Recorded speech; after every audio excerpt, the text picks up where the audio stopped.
Alors bonjour à tous. Aujourd'hui, je choisis de faire rapidement un bref récit sur la vie d'un saint. Donc il s'agit de Saint Polycarpe de Smyrne.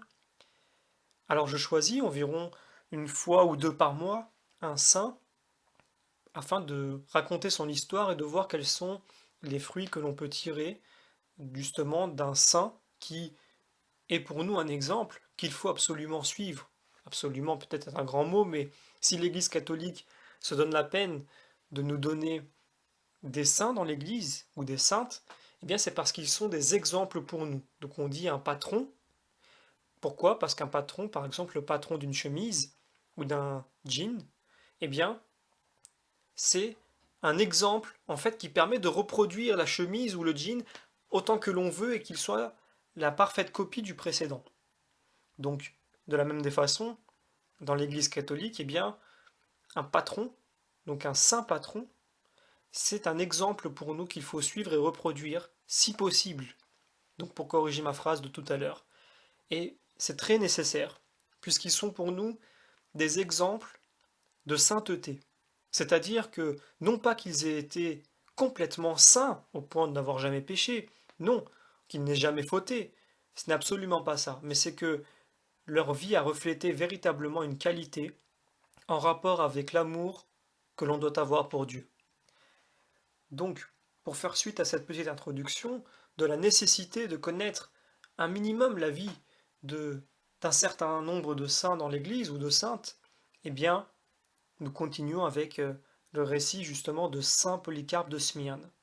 Donc Saint Polycarpe, c'est un évêque, donc un des pères apostoliques, puisqu'il est né visiblement vers l'an 69-70, donc à Smyrne, d'où son nom Saint Polycarpe de Smyrne. Il a donc connu les apôtres, puisqu'il est né en Asie mineure, et qu'il fut, en tout cas selon ce qui est rapporté par la tradition, un des apôtres de l'apôtre Saint Jean, pardon, un des disciples de l'apôtre Saint Jean.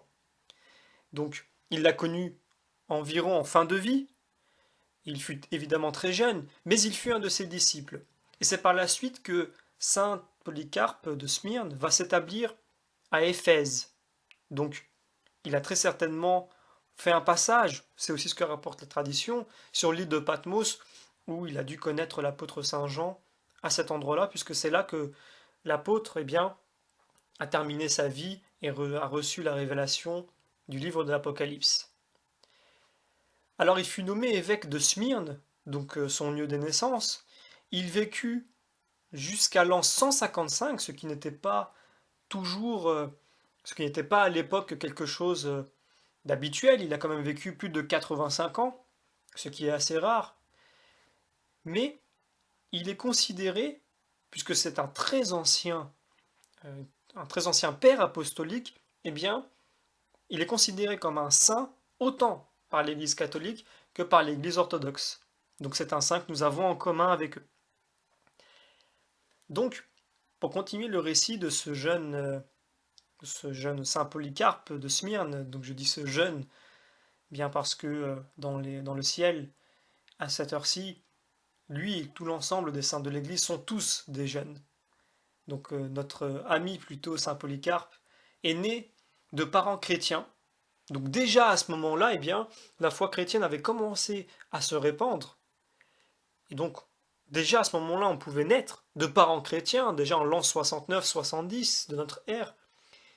Mais pourquoi je choisis aujourd'hui de faire le récit de ce saint de l'Église? C'est parce que, dans un premier temps, même si nous allons raconter l'ensemble de sa vie, eh bien le point le plus important, c'est que déjà dans sa vie, alors que on était encore au premier siècle de l'ère chrétienne, eh bien il commençait déjà à ce moment-là à naître des sectes qui étaient hérétiques. Et donc, Saint Polycarpe combattait ces sectes-là. Donc évidemment, il le combattait sur le plan des arguments, et non pas avec une arme. Et donc déjà à cette époque-là, il y avait des hérésies qui avaient émané, qui ont émané, pardon, de directement du christianisme, ou alors des hérésies qui étaient extérieures. Alors il y avait notamment l'hérésie de Marcion, qui est aussi très combattue dans les arguments, par saint Jean Chrysostome, comme on peut le voir dans les textes que nous mettons en ligne, alors saint Polycarpe, c'est véritablement, on peut dire, un des ministères de sa vie, qui fut déjà à ce moment-là, il n'y a pas encore eu de véritable concile œcuménique, plutôt de concile tout simplement, parce que, à part le concile que l'on peut retrouver dans le Nouveau Testament, qui concerne déjà les apôtres, qui devaient statuer sur certains points, il n'y a pas eu de concile plutôt majeur comme le concile de Nicée qui va suivre quelques siècles après. Donc, il y a déjà un combat qui se fait contre l'hérésie. Donc c'est quelque chose qui peut nous étonner, puisqu'on s'étonne de voir que sitôt, eh bien, l'hérésie avait commencé à exister au sein même, quelquefois, du christianisme et en dehors, plus principalement. Donc, c'est quelque chose qu'il faut interpréter correctement. Il faut bien savoir que de toujours, de tout temps, eh bien, l'hérésie a existé. Et donc tous les chrétiens doivent absolument avoir un minimum de connaissances, donc se former un minimum sur la foi catholique, pour ne pas tomber dans le piège des hérésies qui nous guettent tout au long de notre histoire et qui se présentent sous différentes formes. Donc aujourd'hui, elles ne sont pas toujours sous la forme religieuse. Donc elles peuvent avoir des fois une certaine nuance et une certaine subtilité. Alors, durant sa vie, notre ami et saint Polycarpe de Smyrne, eh bien, a connu aussi la persécution. C'est aussi un autre point qui est presque commun à tous les saints, c'est qu'il a connu la persécution. Il a donc été persécuté, et même par une persécution qui a été commanditée par l'empereur Marc Aurèle, qui était d'ailleurs aussi un philosophe. Donc, encore une fois, ce n'est quelque chose qui pourrait faire l'analogie avec notre époque. Eh bien, même aujourd'hui, nous avons encore des philosophes qui, entre guillemets, persécutent des chrétiens sur le plan des idées et qui se permettent quelquefois même de vouloir aller encore plus loin dans la persécution. Et quand cette persécution commence, à ce moment-là, avec saint Polycarpe, eh bien, il est très âgé. Alors, je l'appelle saint Polycarpe en racontant sa vie durant son vivant, donc je devrais normalement ne pas utiliser le mot saint, puisqu'à ce moment-là, il n'est pas encore euh, canonisé. Donc, je vais essayer de ne pas faire l'erreur par la suite dans le récit, mais parce que nous avons l'habitude de l'appeler saint Polycarpe, puisque quand on parle de lui, eh bien, on parle de lui évidemment en temps présent, aujourd'hui. Alors je vais parler aussi eh bien, de l'exécution, donc la mort de Polycarpe à ce moment-là. Il est donc brûlé vif, comme on l'a dit tout à l'heure, vers l'an 155. Et donc je vais relire un texte qui nous est donné et qui parle justement du martyre de saint Polycarpe. Donc le récit donne ceci. À l'entrée de ce saint vieillard dans l'amphithéâtre, tous les chrétiens présents entendirent une voix mystérieuse qui lui disait « Courage, Polycarpe, combat en homme de cœur ». Le proconsul lui demanda « Es-tu Polycarpe ?»« Oui, je le suis. »« Aie pitié de tes cheveux blancs, maudis le Christ et tu seras libre. »« Il y a 86 ans que je le sers et il ne m'a fait que du bien. Comment pourrais-je le maudire ? Il est mon créateur, mon roi et mon sauveur. Sais-tu que j'ai des lions et des ours tout prêts à te dévorer ? Fais-les venir. Puisque tu te moques des bêtes féroces, je te ferai brûler. Je ne crains que le feu qui brûle les impies ne s'éteint jamais. Fais venir tes bêtes, allume le feu, je suis prêt à tout. De toutes parts dans l'amphithéâtre, la foule sanguinaire s'écrie « Il est digne de mort, Polycarpe au lion !» Mais les combats des bêtes féroces étaient achevés, on arrêta qui sera brûlé vif. Comme les bourreaux se préparaient à l'attacher sur le bûcher, il leur dit « C'est inutile, laissez-moi libre, le ciel m'aidera. » Le saint lève les yeux au ciel et prie. Tout à coup, la flamme l'environne et s'élève par-dessus sa tête, mais sans lui faire aucun mal, pendant qu'un parfum délicieux embaume les spectateurs. À cette vue, les bourreaux lui percent le cœur avec une épée. Selon l'abbé Jo, c'était le 25 avril 167. Alors, ce texte-là, donc qui apparemment a été écrit le 25 avril 167, en tout cas, pas écrit, pardon, à cette date-là, mais il a été rapporté que cet événement s'est passé en 167. Donc on a un petit décalage par rapport à la date que nous avons donnée, mais c'est normal. À cette époque-là, les dates de décès eh bien, ne sont pas tout à fait exactes. Nous sommes à 10, 15, quelquefois 20 ans près, mais au moins on arrive à situer l'époque. Mais ce que l'on peut remarquer dans ce récit, c'est que de nouveau, il y a de la part de Polycarpe un sang-froid extraordinaire. Il est dans un amphithéâtre avec des centaines de personnes qui sont en train de demander son exécution. Et lui, plein de sang-froid, eh bien non seulement ne maudit pas le Christ, mais en plus n'a même pas peur de la sentence, du terrible châtiment qui l'attend. Donc quand on voit cet homme, plutôt pour parler du proconsul, celui qui dit à Polycarpe aie pitié de tes cheveux blancs, maudis le Christ et tu seras libre, eh bien on ne peut pas ne pas penser au récit dans l'Évangile où Satan propose à Jésus de l'adorer ne serait-ce qu'une fois. Donc on voit bien que ces hommes qui font le mal, bien même sans le vouloir, sans forcément le savoir, eh bien, reproduisent exactement ce modèle que l'on peut retrouver dans l'Évangile à plusieurs reprises, qu'incarne Satan. Donc le mal véritablement en tant que tel. Donc il y a plusieurs types de mots, M-A-U-X, mais il y a le mal en lui-même, qui peut être représenté de différentes façons. Et là, on voit que cet homme, peut-être qu'il ne le sait pas à ce moment-là, il ne connaît peut-être pas les Écritures, et bien il reproduit exactement un schéma que l'on retrouve dans l'Évangile. Et donc, malgré lui, il nous prouve que l'Évangile est véritablement intemporel et que elle dit la vérité, puisque tout simplement, ce qui nous est écrit dans ce livre, si l'écriture est éternelle et intemporelle, eh bien elle doit se reproduire dans des situations analogues, et c'est ce qu'on retrouve à ce moment-là. Alors, je vais terminer le récit du martyre de Polycarpe en lisant ceci.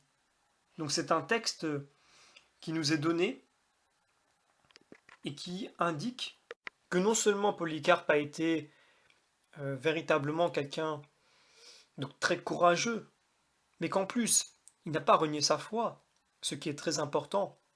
Il l'a de nouveau attesté en disant ceci: je suis chrétien. C'est ce qui est rapporté dans le texte qui dit Polycarpe a avoué qu'il est chrétien. La déclaration du héros mit en fureur toute la foule des païens et des juifs qui résidaient à Smyrne. Les cris éclatèrent: c'est lui, le maître de l'Asie, le père des chrétiens, le fossoyeur de nos dieux. C'est lui qui incite les foules à ne plus sacrifier ni adorer. Au milieu de leurs hurlements, ils demandaient à l'Asiarque Philippe de lâcher un lion sur Polycarpe. Mais il objecta qu'il n'en avait plus le droit parce que les combats de fauves étaient clos. Alors d'une seule voix, ils réclamèrent que Polycarpe pérît par le feu. Il fallait en effet que s'accomplît la vision qui lui avait montré son oreiller en flammes, tandis qu'il priait, et qui lui avait arraché devant ses amis ce mot prophétique: il faut que je sois brûlé vif. Les événements se précipitèrent en moins de temps qu'il ne faut pour le dire. La foule se rua dans les ateliers et dans les bains pour ramasser du bois et des fagots. Les Juifs s'acquittaient de la besogne avec leur zèle habituel. Quand le bûcher fut prêt, le martyr retira lui-même tous ses vêtements. Il détacha sa ceinture, puis commença à se déchausser, geste dont les fidèles le dispensaient toujours.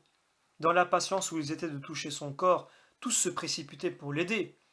Bien avant son martyre, la sainteté de sa conduite inspirait cette unanime révérence. Alors ce texte qui nous est donné, qui donne encore plus de détails,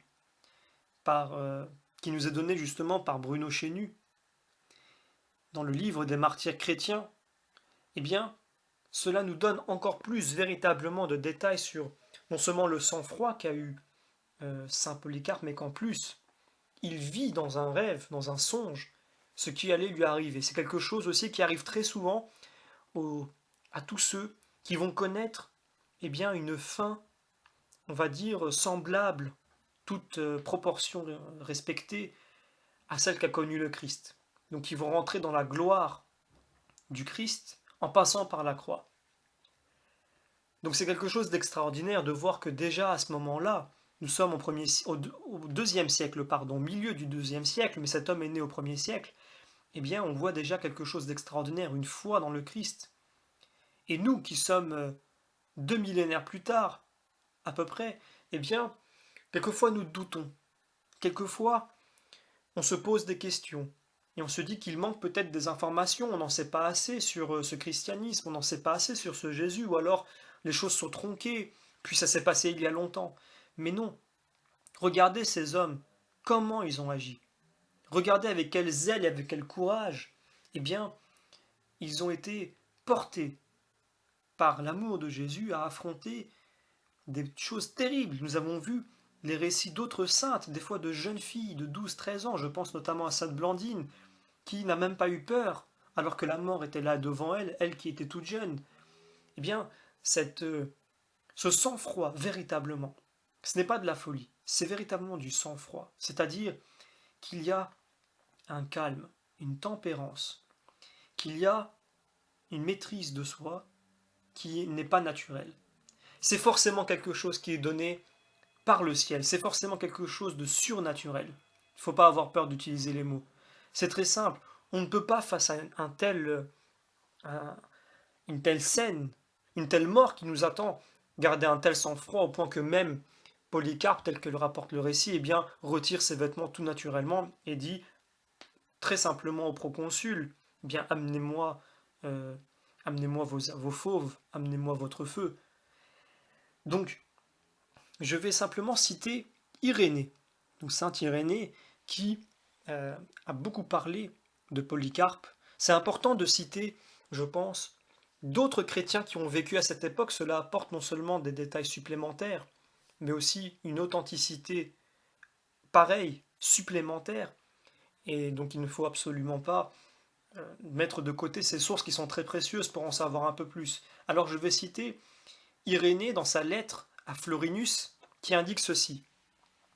Je me souviens que quand j'étais encore enfant dans l'Asie inférieure, où tu brillais alors par ton emploi à la cour, je t'ai vu près de Polycarpe, cherchant à acquérir son estime. Je me souviens mieux des choses d'alors de ce qui est arrivé depuis, car ce que nous avons appris dans l'enfance croît dans l'âme, s'identifie avec elle, si bien que je pourrais dire l'endroit où le bienheureux Polycarpe s'asseyait pour causer, sa démarche, sa physionomie, sa façon de vivre, les traits de son corps, sa manière d'entretenir l'assistance, comment il racontait la familiarité qu'il avait eue avec Jean et les autres qui avaient vu le Seigneur, et ce qu'il leur avait entendu dire sur le Seigneur et sur ses miracles et sur sa doctrine. Polycarpe le rapportait comme l'ayant reçu des témoins oculaires du Verbe de vie, le tout conforme aux Écritures. Alors, Irénée, dans ce texte, nous confirme justement, eh bien, déjà dans un premier temps, la simplicité de Polycarpe, mais aussi sa proximité avec Saint Jean et d'autres disciples. Mais visiblement, il était plus particulièrement le disciple d'un des apôtres, donc Saint Jean. Alors je vais encore une fois utiliser un autre texte d'Irénée qui dit ceci. Et Polycarpe, non seulement il était instruit par les apôtres et a vécu avec beaucoup de ceux qui ont vu notre Seigneur, mais c'est encore par les apôtres que dans l'église de Smyrne en Asie, il a été constitué évêque. Nous-mêmes l'avons vu dans notre premier âge, car il a vécu longtemps et était tout à fait vieux lorsqu'il est sorti de cette vie par un très glorieux et illustre martyr. Or, il a toujours enseigné ce qu'il avait appris des apôtres, cette doctrine que l'Église aussi transmet, et qui est la seule vraie. Toutes les églises qui sont en Asie l'attestent, et tous ceux qui, jusqu'à ce jour, ont succédé à Polycarpe, un tel homme, est un témoin de la vérité autrement sûr et digne de foi que Valentin, Marcion et tous les autres qui pensent de travers. Donc dans ce texte, Irénée confirme de nouveau qu'il y avait des hérésies qui ont été menées notamment par Valentin, Marcion ou autres, et que eh bien, saint Polycarpe les combattait. Évidemment, de nouveau, il est important de le préciser, par les arguments.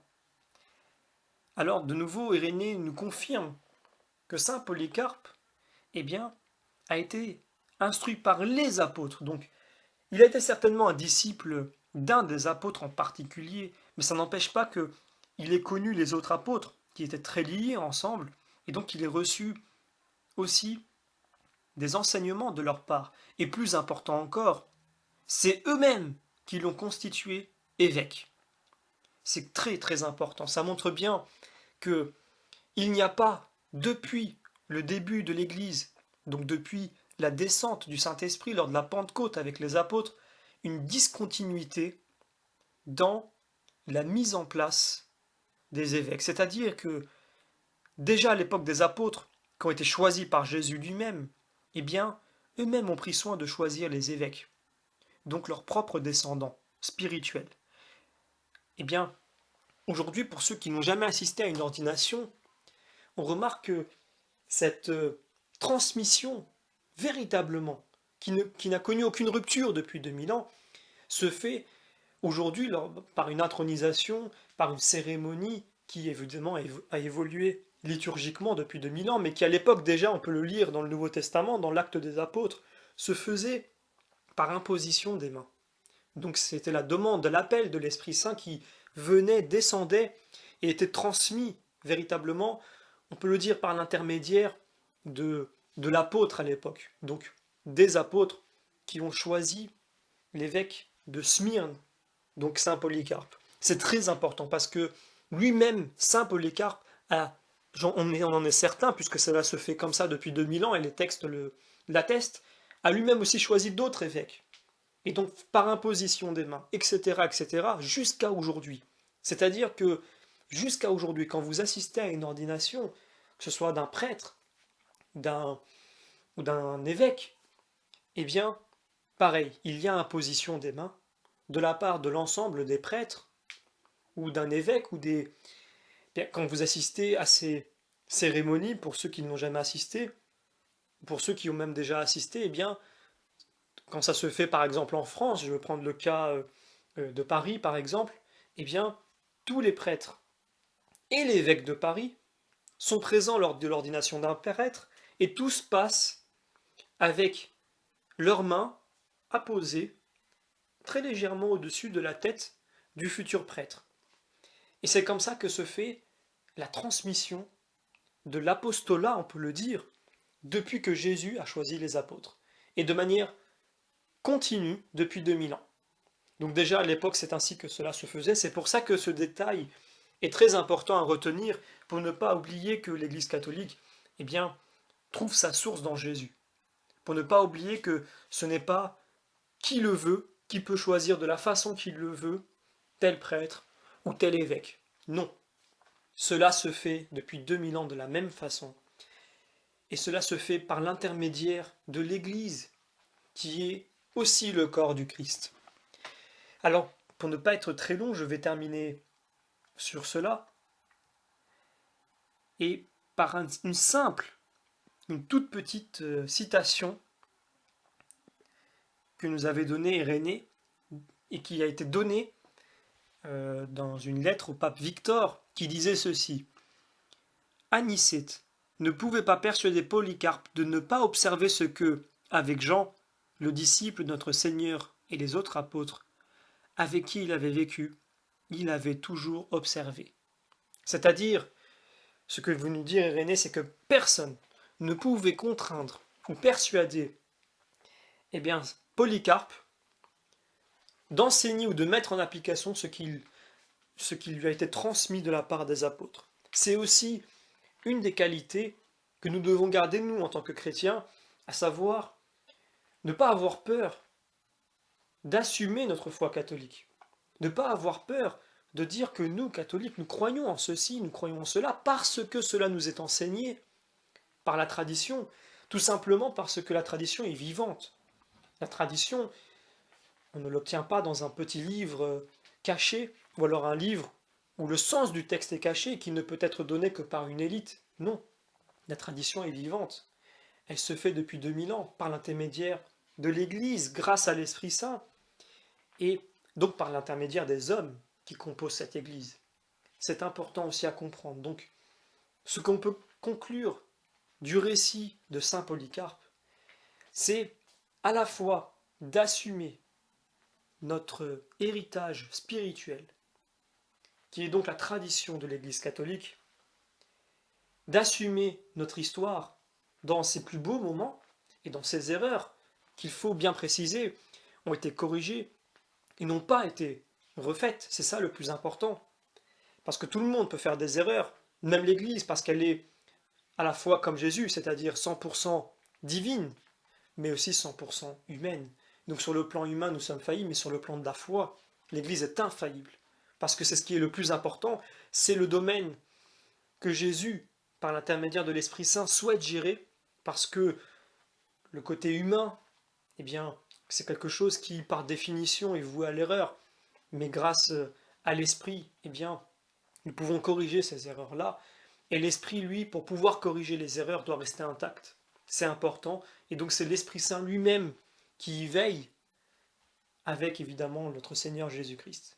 Donc, il faut garder à l'esprit que dès le début du christianisme, il y avait une certitude, une véritable certitude de ce qu'ont accompli non seulement les apôtres grâce au Christ, mais le Christ lui-même. Et donc, il y avait une certitude qu'il fallait continuer, préserver, transmettre cette foi, transmettre et reproduire, évidemment, en actes et en paroles, la vie de ceux qui nous ont aidés à avancer dans la vie chrétienne.